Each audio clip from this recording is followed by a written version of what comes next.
Mucho gusto de saludar a todos los que nos están viendo y oyendo en esta grabación. Mi nombre es Alicia Barabas, soy investigadora emérita del Instituto Nacional de Antropología e Historia en Oaxaca. Bueno, en estos minutos quisiera agradecer la invitación para hacerle nuevamente un homenaje a nuestro querido Guillermo.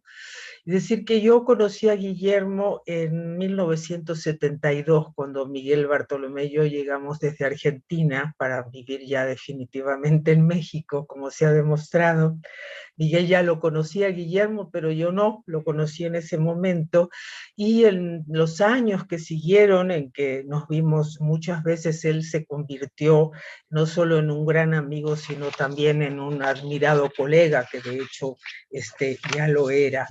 Eh, eh, Miguel había conocido a Guillermo en un famoso congreso de Barbados que cambió bastante en una manera definitiva el papel de los estados nacionales en relación con los indígenas y de hecho la acción política de los indígenas también. Y Guillermo había sido invitado a ese congreso no porque ese fuera el universo de estudio que trataba el Congreso de Barbados, sino por sus ya muy conocidos aportes teóricos y reflexiones novedosas sobre la cuestión indígena en nuestro continente. En el capítulo introductorio, que es el que él escribía, se refería en aquel momento, estamos hablando de 1971, al pluralismo cultural, al indio como categoría colonial, al colonialismo interno, al indigenismo integracionista y a la validez de un Estado pluricultural. Estos eran nuevos temas en los que sus reflexiones fueron pioneras y decisivas. Por ejemplo, él advertía ya en este momento que el pluralismo cultural era una de las riquezas potenciales más preciosas de América Latina. Esto recién se está empezando a reconocer el día de hoy.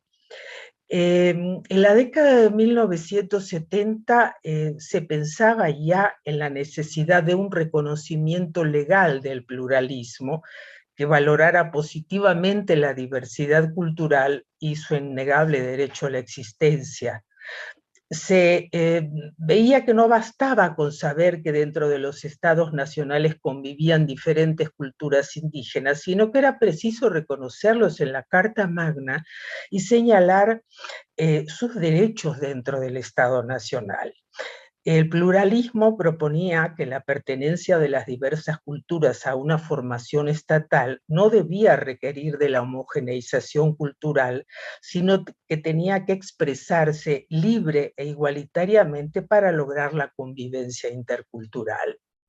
Desde 1989 hasta julio de 1991, en que nos abandonó, Guillermo había estado trabajando intensamente con otros antropólogos, abogados y juristas, indígenas y no indígenas, sobre esta cuestión. Entre ellos Arturo Barman, Salomón Ahmad, Leonel Durán, Víctor de la Cruz y muchos otros.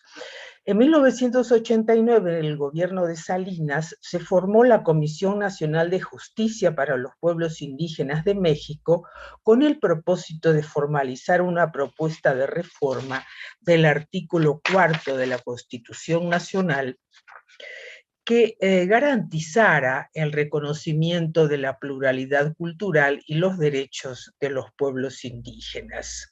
En enero de 1992, como bien sabemos, se produjo esta reforma del artículo 4 y que ahora es artículo 2 de la Constitución, y ahí quedó ya garantizado ese reconocimiento.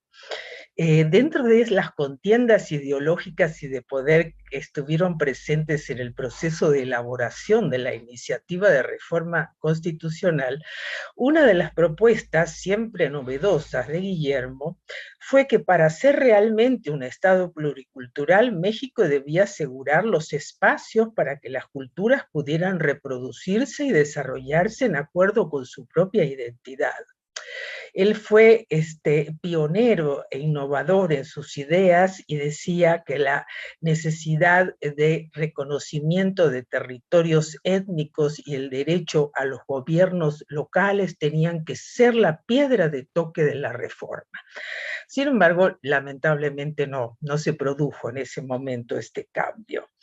Él ya también hablaba en ese momento y escribía sobre las que llamaba nuevas organizaciones políticas indias que comenzaban a crearse en los años 70 y que marcaban el inicio de un nuevo momento de la existencia de los pueblos indios, que se decía en aquel momento pueblos indios, no pueblos originarios, y que se manifestaba con la movilización etnopolítica sobre bases étnicas y se expresaba a través de un pensamiento político propio en formación.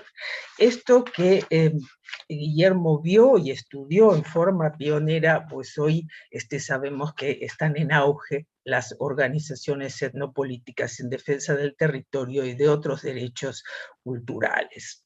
Y ya para despedirme, solamente decir que a 30 años de su partida, los pueblos originarios y la sociedad nacional que acepta la legitimidad del pluralismo, seguimos luchando para hacer realidad aquellas ideas de uno de los defensores más preclaros de la causa indígena. Muchas gracias.